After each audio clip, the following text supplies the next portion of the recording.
Hi my dear friends and families, எல்லாரும் எப்படி இருக்கீங்க? இன்னைக்கு வந்து நீங்க எல்லாரும் ரொம்ப நாளா கேட்டுட்டு இருந்த ஸ்லைம் ரிவ்யூ வீடியோ தான் பார்க்க போறோம். இந்த ஸ்லைமோட ரேட் வந்து பாத்தீங்கன்னா 70 ரூபாய் சரிங்களா? 70 ரூபாய்னு சொல்லிட்டு வாங்கிட்டு வந்திருந்தேன். இந்த ஸ்லைம் வச்சு விளையாடணும்னு ரொம்ப நாளா எனக்கு ஆசை. நம்மளும் வந்து ஹோம்மேட் ஸ்லைம் ட்ரை பண்ணோம். பட் வாட்டர் ஸ்லைம் மாதிரி நம்ம இதுக்கு வரைக்கும் எதுவுமே ட்ரை பண்ணது இல்ல. இது வந்து வாட்டர் ஸ்லைம்ல வந்து ஸ்கை ப்ளூ கலர் நான் வந்து வாங்கிட்டு வந்திருக்கேன். இது எப்படி இருக்கு? எப்படிலாம் விளையாடலாம் அப்படினு சொல்லிட்டு இந்த வீடியோல சும்மா ஃபன்னா பார்க்கலாம். ஓகே. ஓகே ஃபர்ஸ்ட் வந்து கொஞ்சம் அந்த ஸ்லைம் வந்து அந்த பாட்டில்ல இருந்து வெளியே எடுத்துக்கறேன். எல்லா ஸ்லைமுமே வெளியே எடுத்துக்கலாம். எடுக்கும்போது அவ்வளோ ஒரு ஸ்மூத்தா அவ்வளோ ஜாலியா இருந்துச்சு. விளையாடிட்டே இருக்கலாம்னு தோணுச்சு. ஃபர்ஸ்ட் எடுத்துக்கலாம். நிறைய கலர்ல இருந்துச்சு, மல்டிபிள் கலர்ல இருந்துச்சு. பட் ஒயிட் கலர் மட்டும் கிடைக்கல. ஒயிட் கலர் இருந்தா நான் வாங்கிட்டு வரலாம்னு பார்த்தேன். ஒயிட் கலர் மட்டும் கிடைக்கல. அதனால ஸ்கை ப்ளூ கலர் வாங்கிட்டு வந்திருந்தேன். இதுக்குள்ள வந்து குட்டியா ஒரு குதிரை ஷேப்ல வந்து ஒரு கார்ட்டூன் மாதிரி கீ செயின் கொடுத்திருந்தாங்க. அதுவுமே அழகா இருந்துச்சு. அதையும் எடுத்து பார்க்கலாம். நல்ல கலர்ஃபுல்லா குட்டீஸ்க்கு பிடிச்ச மாதிரி இருந்துச்சு. இந்த ஸ்லைம் எடுக்கும்போதே எனக்கு அவ்வளோ பிடிச்சிருந்துச்சு. எப்படா இதை வந்து நம்ம ரிவ்யூ பண்ணுவோம், நம்ம விளையாடுவோம்னு தோணிட்டே இருந்துச்சு. வாங்கிட்டு வந்து ஒரு 4 நாள் கிட்ட ஆயிடுச்சுன்னு நினைக்கிறேன். நம்ம வந்து கிராஃப்ட் போட்டுட்டே இருந்தனால இதுக்கு டைம் இல்லாமல் இருந்துச்சு. ஓகே இப்போ வந்து உள்ள ஒரு குட்டியாக கொடுத்துருந்தாங்க கீச்சன்னு சொன்னல. பாருங்கள் இதுதான். இதுக்கு மேலே வந்து குட்டி ஒரு ஹோல்ஸ் இருக்கும். அந்த ஹோல்ஸில் வந்து நம்ம வந்து கீலாம் வந்து மாட்டி வச்சுக்கலாம். அதுக்காக கொடுத்துருக்காங்க. இதை நம்ம தனியாக எடுத்து வச்சிடலாம். ஓகே இப்போ வந்து ஸ்லைமில் விளையாடலாம். இது ரொம்ப சூப்பராக ரொம்ப சாஃப்டாக இருந்துச்சு. எல்லாருக்குமே வந்து ஸ்லைம்னால் ரொம்ப பிடிக்கும். குட்டீஸ்க்கு வந்து ஜாலியாக இருக்கும் விளையாடுறதுக்குன்னு சொல்லிட்டு ரொம்ப பிடிக்கும். அதனால வந்து நீங்களும் ஒன்று வாங்கி விளையாண்டு பாருங்கள். ரொம்ப நல்லா இருக்குது. அப்படி இல்லைனா ஸ்லைம் வந்து வீட்டிலே ரெடி பண்ணுறது எப்படின்னு போட்டிருக்கேன். பட் இந்த அளவுக்கு நம்மளுக்கு வந்து வரலன்னு தான் நான் சொல்லுவேன். அது வந்து வாட்டர் ஸ்லைமும் கிடையாது. நம்ம வந்து ஃபெவிகாலில் ட்ரை பண்ணியிருந்தோம். அந்த வந்து வாட்டர் ஸ்லைமும் கிடையாது. அப்படி வாட்டர் ஸ்லைமில் விளையாடணுன்னா இந்த மாதிரி ஒன்று வாங்கி விளையாண்டு பாருங்கள். சீரியஸாகவே செம்ம ஜாலியாக இருந்துச்சுங்க இது விளையாடும் போது. பெரியவங்களும் வந்து சின்ன பசங்க மாதிரி ஆகிடுவோம் போல இருக்குது இது கையில் வச்சு நம்ம விளையாடும் போது. இதில் வந்து பபுள்ஸ் வருமா அப்படின்லாம் பார்த்தேன். சூப்பராக ஒரு பபுள்ஸ் வந்திருக்கு பாருங்கள். அப்படியே நம்ம வந்து அதை பிரித்து போடும் போது அதில் அழகாக குட்டியாக பபுள்ஸ்லாம் வந்துச்சு. ஓகே இந்த மாதிரி இன்னொரு தடவை நான் வந்து உங்களுக்கு போட்டு காமிக்கிறேன். பாருங்களேன் எவ்வளோ க்யூட்டாக ஒரு பபுள்ஸ் வருதுன்னு. இந்த மாதிரி வந்துச்சு. இது மாதிரி வரும்போது நம்மளுக்கு ஜாலியாக இருந்துச்சு விளையாடுறதுக்கு. நான் இது ரொம்ப நேரமாக விளையாண்டுட்டு இருந்தேன். நான் வீடியோ வந்து இதுவே ரொம்ப ஷார்ட் தான். நான் எடுத்ததுலேருந்து ரொம்ப நேரமாக வச்சு விளையாண்டுட்டே இருந்தேன். ஏன்னா இது ஒரு ஜெல்லி மாதிரி, அப்படியே ஜெல்லி மாதிரி இருந்துச்சு. பட் கையில் ஒட்டவே இல்லை. ஒரு தண்ணி மாதிரி நம்ம வாட்டரை கையில் வச்சுருந்தா கண்டிப்பாக கையில் நிற்காது இல்லையா? அப்படியே வந்து விழுந்துகிட்டே இருக்கும், ஊற்றிட்டே இருக்கும். அந்த மாதிரி வாட்டர் மாதிரி நம்ம கையில் வச்சுருந்தாலும் நிற்கவே இல்லை. கீழே விழுந்துகிட்டே இருந்துச்சு. பட் கையில் ஒட்டவே இல்லை.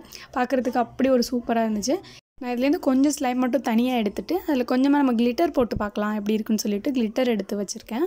என்ன கிளிட்டர்னால் அதே கலர் அந்த ஸ்கை ப்ளூ கலர் ஸ்லைம்க்கு ஏற்ற மாதிரி ஸ்கை ப்ளூ கலர் கிளிட்டர் எடுத்து வச்சுருக்கேன். கிளிட்டர் போட்ட பிறகு வந்து அது கொஞ்சம் கிளிட்டர் மாதிரி ஸ்லைம்லாம் நம்ம பார்த்துருப்போம்ல அந்த மாதிரி இருக்கும். ஆசையாக இருந்துச்சு. அதனால் சரி கொஞ்சம் மட்டும் எடுத்து போடலாம் அப்படின்ட்டு அந்த ஸ்லைமில் ஸ்கை ப்ளூ கலர் கிளிட்டர் எடுத்து கொஞ்சம் போட்டு அதை நல்லா மிக்ஸ் பண்ணிக்கிறேன். அதுக்கப்புறம் கிளிட்டர் மட்டும் தனியாக நம்ம கையில் ஒட்டுமோன்னு பயந்தேன் தான். பட் அந்த மாதிரிலாம் எதுவுமே இல்லை. சூப்பராக வந்து கிளிட்டர் அது கூட சேர்ந்து ஒட்டிக்குச்சு. அது பார்க்குறதுக்கு கிளிட்டர் ஸ்லைம் மாதிரி ஆகிடுச்சு.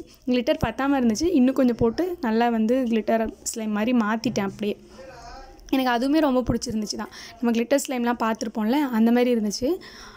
அதே கலர் இருந்தால் இன்னும் கொஞ்சம் டார்க் ஆகிடுச்சு. வேறு கலர் போட்டிருந்தா வேறு மல்டிபிள் கலர் மாதிரி தெரிஞ்சிருக்கும்னு நினைக்கிறேன். என்னன்னு தெரில. எனக்கு அதே கலர் போடலான்னு தோணுச்சு. அதே கலர் போட்டு கிளிட்டர் ஸ்லைமே ஒன்று ரெடி பண்ணிட்டேன். இதுவுமே பொசு பொசுன்னு பார்க்குறதுக்கு சூப்பராக தான் இருந்துச்சு. விளையாடுறதுக்கும் நல்லா தான் இருந்துச்சு. எனக்கு வந்து ஸ்லைம் ரிவ்யூலாம் இது வரைக்கும் நான் போட்டது கிடையாது எந்த வீடியோலையும். அதனால எனக்கு ஸ்லைம் பற்றி என்ன ரிவ்யூ பண்ணுறது என்ன சொல்கிறதுன்னு தெரியல. எனக்கு எக்ஸ்பிளைன் பண்ண தெரியலன்னு தான் நினைக்கிறேன். பட் இதுலேருந்து எனக்கு என்ன தெரியுதுன்னா கொஞ்சம் ஸ்லைம் இருந்துச்சுன்னா ஜாலியாக ரொம்ப நேரம் விளையாடலாம் அப்படிங்கிறது மட்டும் எனக்கு தெரியுதுங்க. அந்த டைம் போகிறதே தெரிய மாட்டேது. ஸ்லைம் வச்சு நம்ம விளையாடும் போது ஜாலியாக இருக்குது அப்படின்னு தான் எனக்கு தோணுது. எனக்கு தெரிஞ்சது நான் உங்ககிட்ட சொல்கிறேன் அவ்வளோதான். சரியா? ஸ்லைம் வாங்கிட்டு வந்திருந்தேன். அதை சும்மா உங்ககிட்ட காமிக்கிறேன் அவ்வளோதான். ஓகே அடுத்து இன்னும் கொஞ்சம் ஸ்லைம் எடுத்து அதில் கொஞ்சம் கலர் ஸ்லைமாக இருந்தால் எப்படி இருக்கும்னு சொல்லிட்டு தோணுச்சு. அதனால் கொஞ்சமாக அக்ரிலிக் பெயிண்ட் எடுத்து அதில் கலந்து வச்சுருக்கேன். ரெட் கலர் பெயிண்ட்டு உங்களுக்கு எந்த கலர் பிடிச்சிருக்கோ அந்த கலர் நீங்கள் வந்து மிக்ஸ் பண்ணிக்கலாம். மிக்ஸ் பண்ணிட்ட பிறகு கையில் வந்து கலர்லாம் ஒட்டுமான்னு சொல்லிட்டு யோசித்தேன். கடைசியில் பார்த்தீங்கன்னா நான் இதுக்கப்புறம் மிக்ஸ் பண்ணிவிட்டு அதுக்கப்புறம் அந்த பெயிண்ட் லைட்டாக ஒட்டி இருந்துச்சுல அது மட்டும் கை கழுவிட்டு வந்துட்டேன். அந்த ஸ்லைமில் இருந்து எந்த ஒரு பெயிண்ட்டும் நம்மளுக்கு ஒட்டலை. நம்ம கையிலலாம் வந்து பெயிண்ட் எதுவுமே ஒட்டலை. நல்லா தான் இருந்துச்சு சூப்பராக. இது ஒரு கலராக இருக்கட்டுமே. ஒரே ஸ்லைம் வாங்கி ஒரே மாதிரி தான் வச்சுருக்கணும்னு அவசியம் இல்லைல்ல.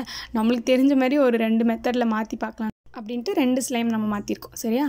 இப்போ இது எல்லாத்தையும் தனித்தனி கண்டெய்னரில் நம்ம வந்து போட்டு வைக்கணும். சரியா? எல்லாத்தையும் ஒன்றா போட்டுட்டோம்னா அதுக்கப்புறம் எல்லாம் மிக்ஸ் ஆகிடும். ஓகே, இப்போ என்ன பண்ணுறேன்னா இது எல்லா ஸ்லைமையும் அப்படியே கொஞ்சம் பால் மாதிரி ரெடி பண்ணி வச்சேன். பட் கொஞ்சம் நேரம் ஆக ஆக அப்படியே அப்படி எப்படி ஃபுல்லாக இடத்துக்கும் பரவுது பார்த்தீங்களா, தண்ணி மாதிரி. அது உங்களுக்கு லைட்டாக ஸ்பீட் பண்ணி காமிச்சேன். சூப்பராக இருந்துச்சு அது பார்க்குறதுக்கு. கொஞ்சம் நேரத்தில் அது அப்படியே நம்ம வச்ச மாதிரி ஷேப்க்கு இருக்க மாட்டேங்குது.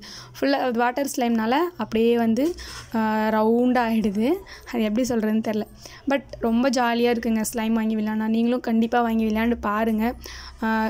கொஞ்சம் ஸ்ட்ரெஸ்ஸாக இருக்கீங்க அப்படின்னா அந்த மாதிரி டைம்லலாம் இது விளையாடலான்னு கேள்விப்பட்டிருக்கேன். அதுமாரி நீங்களும் ஸ்ட்ரெஸ்ஸாக இருந்தீங்கன்னா இந்த மாதிரி வாங்கி விளையாடுங்க. குழந்தைங்க மட்டும் இல்லை, பெரியவங்களும் விளையாடலாம். ரொம்ப ஜாலியாக இருக்குது. நீங்களும் விளையாண்டு பாருங்கள். ஓகே, எனக்கும் ரொம்ப நாளாக வந்து ஸ்லைமில் விளையாடணுன்னு தோணிகிட்டே இருந்துச்சு. அதனால ஒரு ஸ்லைம் வாங்கி நம்மளும் விளையாண்டு பார்த்தாச்சு. ரொம்ப பிடிச்சிருக்கு. இனிமேல் வந்து எங்கே போனாலும் நம்ம ஸ்லைம் தான் வாங்கிட்டு வருவோம் போல இருக்குது. அந்த மாதிரி ரொம்ப பிடிச்சிருந்துச்சு. நீங்களும் கண்டிப்பாக ஒரு தடவை விளையாண்டு பாருங்கள். உங்களுக்குமே ரொம்ப பிடிக்கும்னு நினைக்கிறேன். கிளிட்டர் ஸ்லைம் பிடிச்சிருக்கா, இல்லை வந்து இந்த அக்ரிலிக் கலர் போட்டோம்ல அந்த ஸ்லைம் பிடிச்சிருக்கா, இல்லை வந்து சாதாரணமாக வாங்கின ஸ்லைமே நல்லாயிருக்கா அப்படிங்கிறதையும் எனக்கு கமெண்ட்டில் சொல்லுங்கள். இதில் ஏதாச்சும் நான் மிஸ்டேக்காக சொல்லியிருந்தேன்னா சாரி, கோச்சிக்காதீங்க. ஏதோ எனக்கு தெரிஞ்சதை வந்து நான் உங்களுக்கு சொல்லியிருக்கேன், அவ்வளோதான். ஓகேவா? உங்களுக்குமே ஸ்லைமை பற்றி நிறைய தெரியும்னா எனக்கு கமெண்ட்டில் சொல்லுங்கள், நானும் வந்து தெரிஞ்சுக்கிறேன். இந்த வீடியோ நீங்கள் எல்லாருமே ரொம்ப நாளாக கேட்டுட்ருந்தீங்கன்னு சொல்லிட்டு தான் ஏதோ எனக்கு தெரிஞ்சதை சொல்லி உங்களுக்கு இந்த வீடியோவை ஷேர் பண்ணியிருக்கேன். இந்த வீடியோ பிடிச்சிருந்தால் மறக்காமல் லைக் பண்ணுங்கள். அண்ட் வந்து நம்ம சேனலை சப்ஸ்கிரைப் பண்ணாமல் பார்க்குறீங்கன்னா சப்ஸ்கிரைப் பண்ணுங்கள். நிறைய பேர் வந்து ஏதாச்சும் பெயிண்டிங் ஐடியா கொடுங்கக்கான்னு கேட்டுட்ருக்கீங்க. கூடிய சீக்கிரமே கேன்வாஸ் போர்டில் உங்களுக்கு ஒரு பெயிண்டிங் ஐடியா யோசிச்சு வச்சுருக்கேன், அதையுமே ஷேர் பண்ணுறேன். இந்த வீடியோ பிடிச்சிருந்தால் லைக் பண்ணிவிட்டு மறக்காமல் நம்ம சேனலை சப்ஸ்கிரைப் பண்ணி வச்சுக்கோங்க. பாய் பாய்.